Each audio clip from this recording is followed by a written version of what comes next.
자, 도로교통법 세 번째 시간이죠. 국제 운전면허증이 되겠습니다. 자, 국제 운전면허증은 이 그림을 통해서 먼저 간단하게 한번 정리를 하고, 그리고 또 조문 체크를 하도록 하겠습니다. 자, 먼저 우리 국제 운전면허증을 우리가 받기 위해서는 조건이 있어요. 국내 운전면허증을 소지해야 됩니다. 여기에서는 연습면허증과 원동기는 해당되지 않는다 하는 것을 알아두셔야 돼요. 자, 그리고 국내 운전면허증을 소지한 사람은 누구한테 신청하느냐? 시도청장한테 신청을 하게 됩니다. 그러면 시도청장이 발급을 하겠죠? 이 발급받은 국제운전면허증은 유효기간이 어떻게 됩니까? 그러니까 1년 이렇게 기억하지 마시고 발급받은 날부터 1년이다라고 여러분들이 기억을 해 주시기를 바랍니다. 자, 그러면 미국 사람이 우리나라 와서 운전을 하고자 한다. 그러면 자기 나라에서 국제 운전면허증을 발급받겠지요? 발급받으면 우리나라 와서 운전할 수 있는 유효기간 어떻게 됩니까? 요거는 뭐예요? 그냥 1년 기억하지 마시고 입국한 날로부터 1년이다. 요걸 여러분들이 구분하셔야 돼요. 위에는 뭡니까?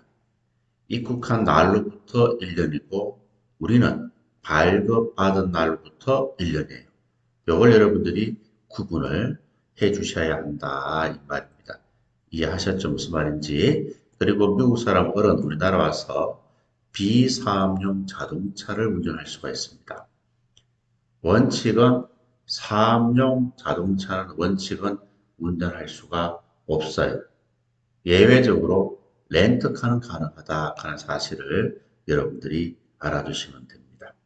자, 여기서 한 가지만 더. 우리가 미국 가서 운전을 하든 미국 사람이 우리나라 와서 운전을 하든 현장에서 면허증을 소지해야 돼요.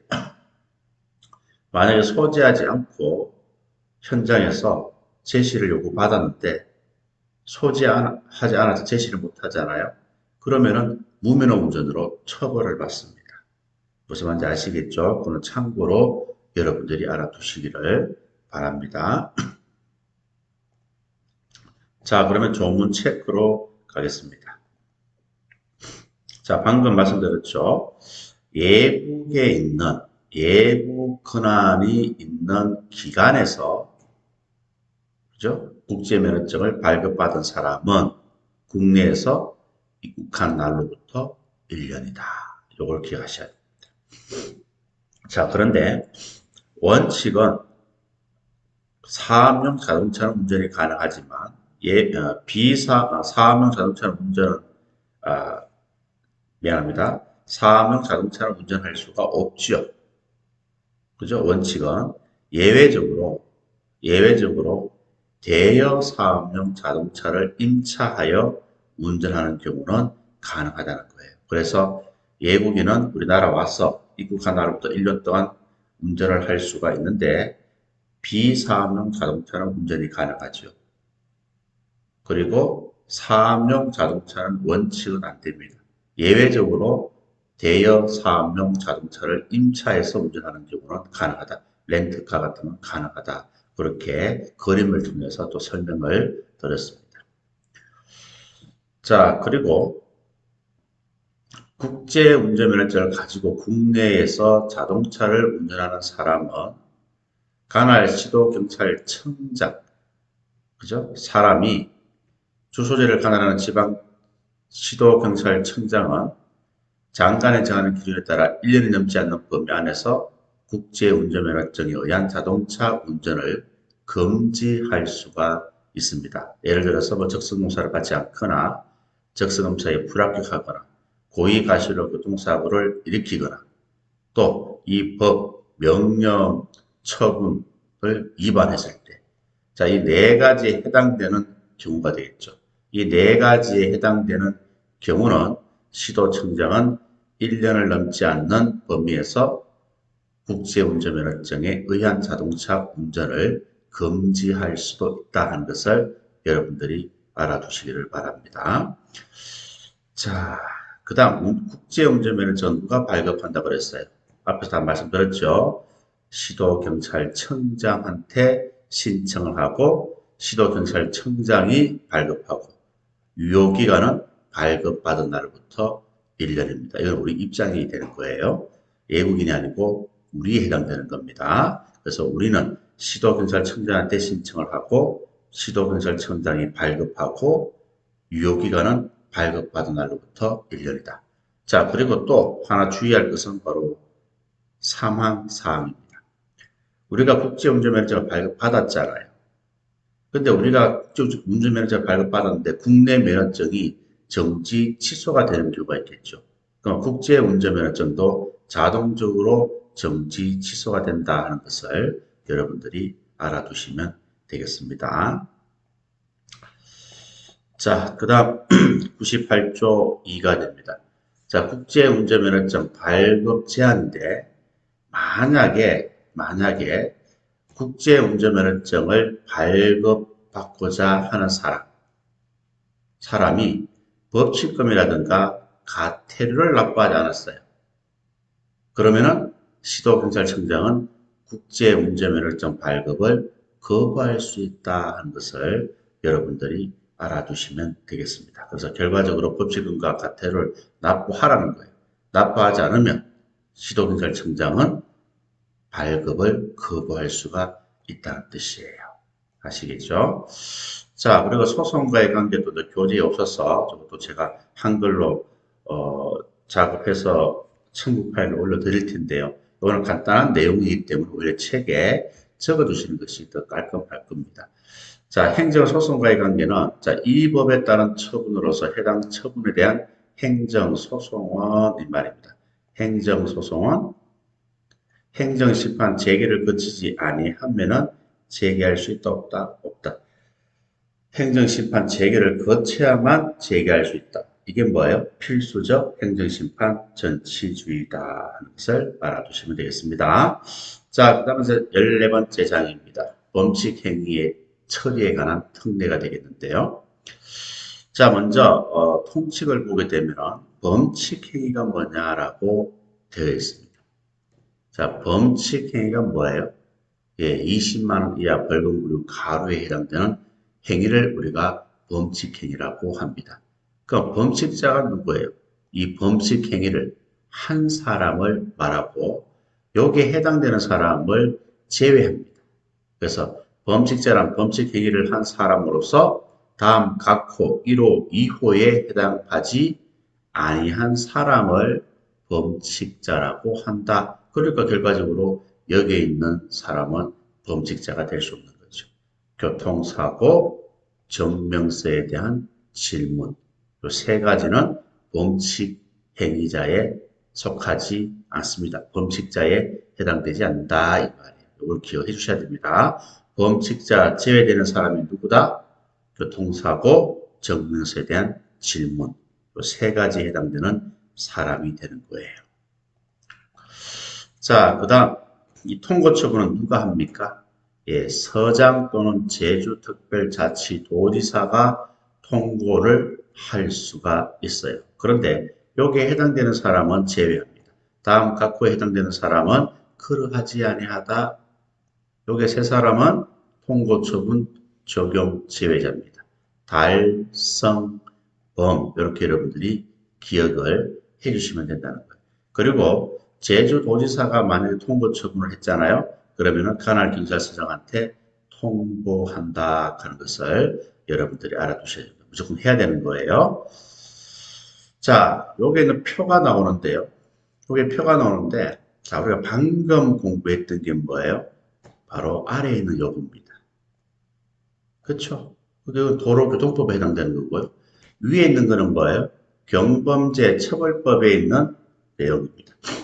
자, 우리 방금 공부했던 도로교통법에는요, 범칙자 제외자가 뭐라고 그랬어요? 교통사고, 정명서에 대한 질문. 요거는 뭡니까? 도로교통법상 범칙자 제외자다 이 말이에요. 그리고 달성범은 뭐예요? 달성범은 뭐예요? 도로교통법상 통고처분 적용 제외자다 이 말입니다. 이해하시겠죠? 요거 다시 한번 정리할게요. 잘 들으세요. 교통사고 증명서에 대한 질문은 도로교통법상 범칙자 제외자고 달성범은 도로교통법상 통고처분 적용 제외자에 해당된다 이 말입니다. 그러면 위에 거는 뭐예요? 자, 위에 거는 18세 범죄 피해자 아닙니까? 그죠? 요거는 뭐예요? 경범죄 처벌법상 뭐가 되는 거예요? 범칙자 제외자가 되는 거예요. 이해하시겠습니까? 그 다음에 주통통은 뭐예요? 경범죄 처벌법상 통고처분 적용 제외자가 되는 거예요. 그러니까 헷갈리지 말라는 겁니다. 자, 달성범은 뭐예요? 도로교통법상 통고처분 적용 제외자 아닙니까? 그런데 경범죄 처벌법상 통고처분 적용 제외자라고 하면은 틀리는 거예요. 그리고 18세 범죄 피해자는 도로교통법상 범칙자 제외자가 아닙니다. 경범죄 처벌법상 범칙자 제외자가 되는 거예요. 그리고 18세 미만 대신에 또 19세 미만, 또 18세 이하 이렇게 장난칠 수 있으니까요. 이것도 같이 조심을 하셔야 됩니다. 그래서 요거는 도로교통법상 범칙자 통고처분 적용 제외자는 경범죄 처벌법상 범칙자 통고처분 적용 제외자와 서로 비교하면서 공부를 하시라고 지금 말씀드리고 있는 거예요. 이해하셨죠? 자, 그리고 이제 법칙금 납부가 됩니다. 이 납부 내용에 대해서는 제가 그림을 통해서 다 그림을 펼쳐놓고 제가 설명하는 게 더 좋을 것 같아요. 자, 오늘 아침에 신호 위반을 했습니다. 그러면은 현장에서 통고 처분을 받을 거예요. 신호 위반은 6만 원입니다. 그죠? 신호 위반을 했어요. 통고 처분 받았죠? 통고 처분 받으면은 받은 날부터 10일 이내에 법칙금을 납부하셔야 됩니다. 근데 만약에 천재지변 등으로 해서 납부할 수 없다. 뭐 천재지변 등이 해소되면 그때부터 5일 이내에 납부를 해야 되는 거예요. 요 5일 있잖아요. 이게 굉장히 중요한 겁니다. 이게 시험에 잘 오는 거예요. 꼭 기억을 해 주셔야 됩니다. 자, 그런데 이렇게 10일 이내에 납부를 하면 되는데 납부하지 않으면 이게 만료일이 되겠죠. 만료일 다음 날부터 20일 이내에 그죠? 만료된 다음 날부터입니다. 만료된 다음 날부터 이 말이에요. 20일 이내에 20% 추가해서 20% 가산금을 가산해서 납부하셔야 돼요. 그러니까 총 120% 납부를 해야 된다. 자, 여기서 주의할 것은 뭐다? 다음 날부터, 만료된 다음 날부터, 만료된 날로부터가 아닙니다. 그리고 20일부터 30일부터가 아니에요. 120%지 150%라고 하면 틀립니다. 이걸 기억하셔야 돼요. 자, 그런데도 불구하고 납부를 하지 않았다. 자, 납부하지 않으면 여기서부터는 뭐가 되는 거예요? 여기서부터는, 예, 통고처분 불이행자가 되는 거예요. 통고처분 불이행자가 되는 겁니다. 통고처분 불이행자니까 뭐예요? 서장은 지체 없이 적결심판을 청구하게 됩니다. 30일 내 출석 통지서를 발송하게 됩니다. 그런데 여기서 한 가지 여러분들이 알아두셔야 될 것은요. 적결심판을 청구하기 전에 150% 납부를 하잖아요. 50% 추가해서 총 150% 납부를 하게 되면 청구를 하지 않아요. 납부하지 않으면 청구를 합니다. 자, 청구를 했습니다. 그런데 청구하고 나서 납부를 해버렸어요. 그러면 적결심판은 취소를 해준다 하는 것을 알아두셔야 되는 거예요. 아셨죠? 그리고 납부를 하지 않았다. 그러면 적결심판을 할 텐데 출석을 요구할 거예요. 자, 출석일은 만료일로부터 40일을 초과할 수 없다. 만료일이 이거잖아요. 10일, 20일, 30일, 40일을 초과할 수 없다. 이 말입니다. 자, 그런데 적결심판을 청구했음에도 불구하고 납부를 하지 않는 거예요. 그리고 출석을 요구했는데 출석을 하지 않는 거예요. 1차 출석을 하지 않는 거예요. 그러면 다시 한 번 더 출석을 요구합니다. 이게 적결심판 출석 최고 기간이 되겠죠. 만료일부터 60일을 초과할 수 없어요. 10일, 20일, 30일, 40일, 50일, 60일을 초과할 수 없다 이 말입니다. 60일 초과할 수 없다. 2차 출석도 만약에 출석을 하지 않는다. 그럼 어떻게 합니까? 예, 바로 40일 면허 정지 처분을 내린다 하는 것을 여러분들이 알아두시기 바랍니다. 자, 이 그림은 여러분 교재 489페이지에 있습니다. 아시겠죠? 도로교통법에는 없고 경범죄 처벌법에 이 그림이 있어요. 이 그림이 다음 2판 때는 제가 도로교통법에 이 그림을 집어넣을 겁니다. 이번에 집어넣지를 못했는데 원고 작업한다고 정신이 없어가지고 하나하나 붙이려고 체크를 못했는데 이 그림은 489페이지 경범죄 처벌법에 가면은 나와 있어요. 그리고 요 부분 숫자가 조금 40, 50, 60, 70, 80, 90로 이렇게 돼야 되는데 거기는 조금 숫자가 좀 잘못되어 있을 거예요. 3차 편집 때 제가 편집을 수정을 하라고 출판사에 파일을 보냈는데도 불구하고 수정을 하지 않고 바로 인쇄를 했더라고요. 그래서 한마디 했는데 요거는 여러분들이 미안하지만 볼펜을 가지고 간단하게 숫자 변경만 하시면 되니까요. 변경하시고 요거는 경범죄 처벌법에서도 보시고 도로교통법에도 같이 보시면 되는 겁니다. 그렇게 이해를 좀 해주시기 바랍니다. 자, 이렇게 해서 도로교통법은 다 마무리가 되는 거예요. 아시겠죠? 자, 그 다음 6번째 교통사고 처리 특례법이 나옵니다. 뭐 간단한 내용이니까요. 몇 가지만 체크를 해주시면 됩니다. 자, 교통사고 처리 특례법은 업무상 가실이죠. 예, 업무상 가실, 중대한 가실로 교통사고를 일으킨 운전자에 관한 형사처벌 등에 관한 특례를 정함으로써 교통사고로 인한 피해 신속한 회복을 촉진하고 국민 생활 편익을 정진함을 목적으로 한다. 그래서 우리 교통사고 처리 특례법은 운전을 하다가 사람을 다치게 했을 때 인피사고가 나면은 교통사고 처리 특례법이 적용된다. 그렇게 여러분들이 보시면 되겠습니다. 자, 정의를 한번 보면은요. 이 특례법에서 교통사고 하면은 뭐예요? 차의 교통으로 인하여 사람을 사상하거나 물건을 손괴하는 것을 말하게 됩니다. 자, 차의 교통으로 인하여 차. 그럼 자전거도 뭐예요? 마찬가지. 자전거도 차에 해당됩니다. 원동기도 차에 해당됩니다. 자동차의 교통으로 인하여가 아니에요. 차의 교통으로 인하여. 아시겠죠? 이거 하나만 기억을 해주시면 돼요. 자, 그리고 우리 특례법에는 특례 12개 예외 조항이 나와 있습니다. 이게 이제 제일 중요한 거예요. 그래서 자, 두 문자를 통해서 여러분들이 기억을 하셔야 되는데 두 문자가 뭐죠?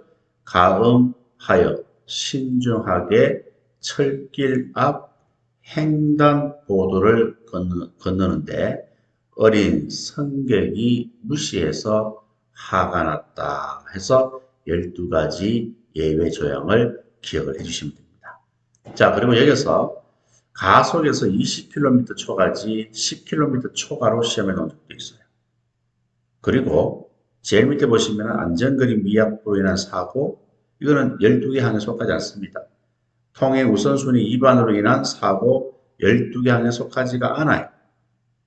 아셨죠? 그래서 빨간색을 특히 주의하시면서 12개 특례 예외 조항을 암기를 꼭 해주시기를 바랍니다. 이게 가장 중요한 겁니다. 자, 7번째 교통사고 조사 규칙이 나오는데요. 이거는 용어 자체를 조금 여러분들 체크를 할 필요가 있습니다. 우리 교통사고 조사 규칙에도 교통사고란 차의 이렇게 되어 있어요. 마찬가지입니다. 차의 교통으로 인하여 자동차의 교통으로 인하여 하면 안 된단 말이에요. 그리고 여기서 대형 사고가 있어요. 대형 사고는 3명 이상 사망, 또 30일 이내 사망을 말합니다. 여기서 말하는 사망은 30일 이내를 말합니다. 우리가 도로교통법 시행 규칙에는 72시간 이내라고 되어 있잖아요. 근데 교통사고 조사 규칙에는 30일 이내 사망자를 말합니다. 그리고 20명 이상 사상자가 발생한 사고를 우리는 뭐라 그런다? 대형 사고라고 한다 하는 것을 알아두셔야 돼요. 3명 이상 사망, 20명 이상 사상자. 여기서 사망은 30일 이내 사망한 것을 말한다. 그렇게 여러분들이 기억을 하시면 되겠습니다. 자, 그리고 스피드 마크. 요 마크는 우리가 교통경찰 이론 시간에 다 말씀을 드렸으니까 그림을 통해서 여기서는 넘어가도록 하겠습니다. 자, 그 다음에 또 여러분들이 또 헷갈릴 수 있는 것이 바로 이거예요. 추돌입니다. 충돌은 뭐예요? 정면 또는 옆에서 들이박는 걸 말하고 추돌은 뒤에서 들이박는 것을 말한다. 이렇게 두 개 비교해서 정리하시고요. 접촉은 서로 스치는 것을 말하고 전도는 차가 옆으로 차체가 측면이 지면에 접하는 상태를 전도라고 그러고 전복은 차가 완전 뒤집어지는 걸 말합니다. 추락은 높은 데서 떨어지는 것을 말합니다. 뭐 어려운 거 아니니까요. 금방금방 연결이 가능할 테니까 용어도 간단하게 체크를 한번 해주시기를 바랍니다. 자, 또 요 페이지 요금을 무시하시고요. 자, 또 책의 뒤에 보면은 요 표가 나올 거예요. 이게 또 중요하다고 말씀을 드릴 수가 있습니다. 자, 우리가 교통사고가 나면은 적용하는 법규가 되는 거예요. 아주 쉬워요. 물피사고가 나잖아요. 물피사고가 나면은 무조건 도로교통법이에요. 도로교통법. 그리고 인피사고가 나잖아요. 교통사고 처리 특례법이에요. 그리고 인피사고에다가 도주까지 하면은 특가법에 의해서 처벌을 받게 되는 거예요.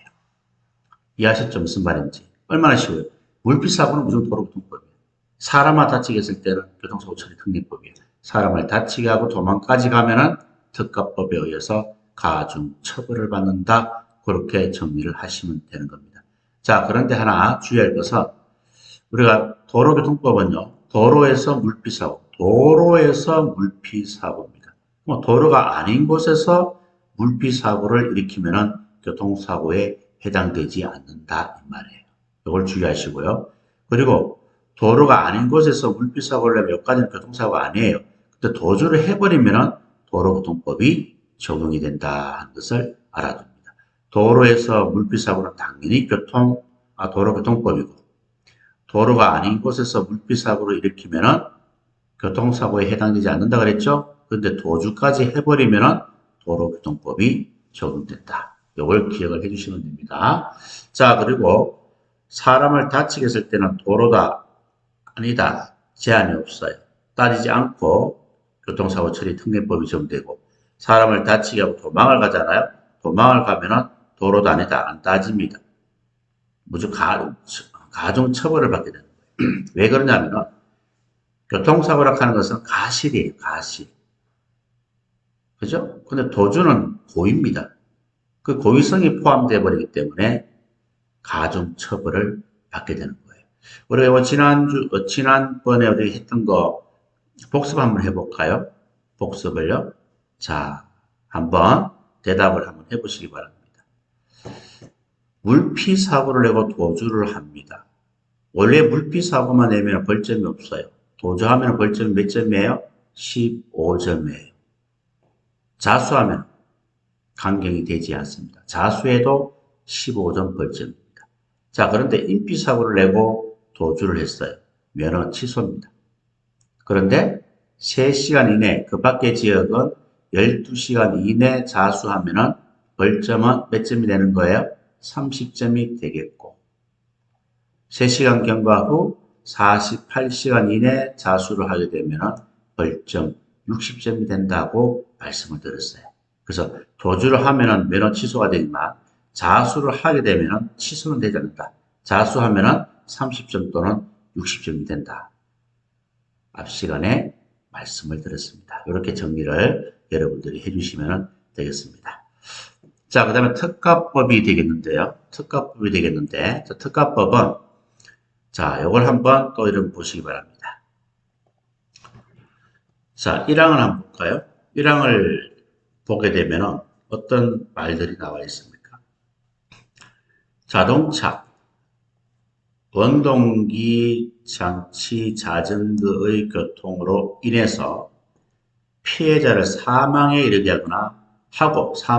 하고 도주하거나 도주 후에 피해자가 사망한 경우, 또 피해자를 상해를 이르게 한 경우 특가법이 적용되겠죠. 만약에 사망을 이르게 하고 도주를 했거나 도주 후에 사망을 했다면 5년 이상 징역형에 속하게 됩니다. 상해를 입히면 1년 이상 징역, 500만 원 이상 3천만 원 이하 벌금에 처하게 되는 거예요. 알겠죠? 자, 그 다음에 또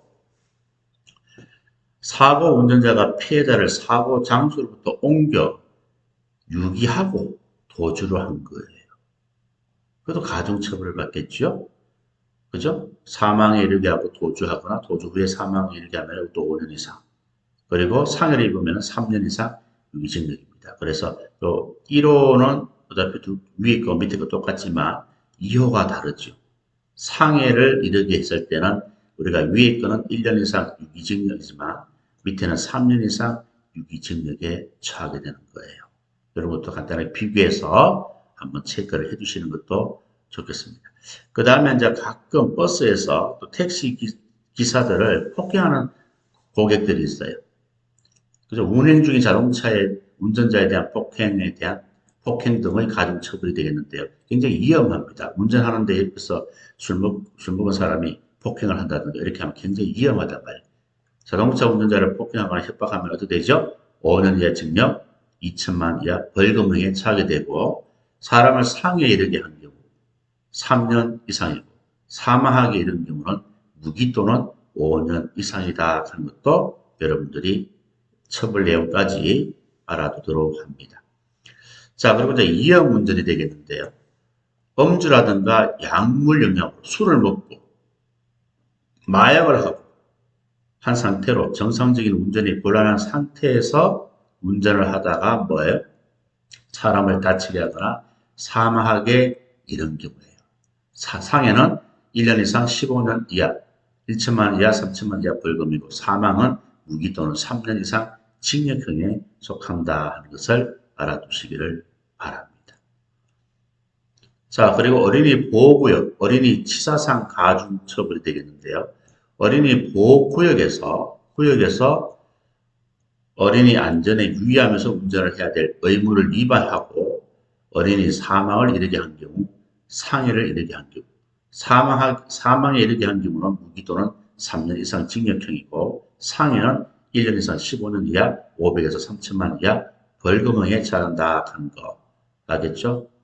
꼭 기억을 하더랍니다. 요거는 꼭 기억을, 처벌 내용까지 기억을 여러분들이 해주셔야 됩니다. 자, 이렇게 해서 도로교통법을 마무리하면서 교통사고 처리 특례법, 교통사고 조사 규칙 특가법에 대해서 말씀을 드렸습니다. 자, 쉬었다가요, 집시법을 진행하도록 하겠습니다.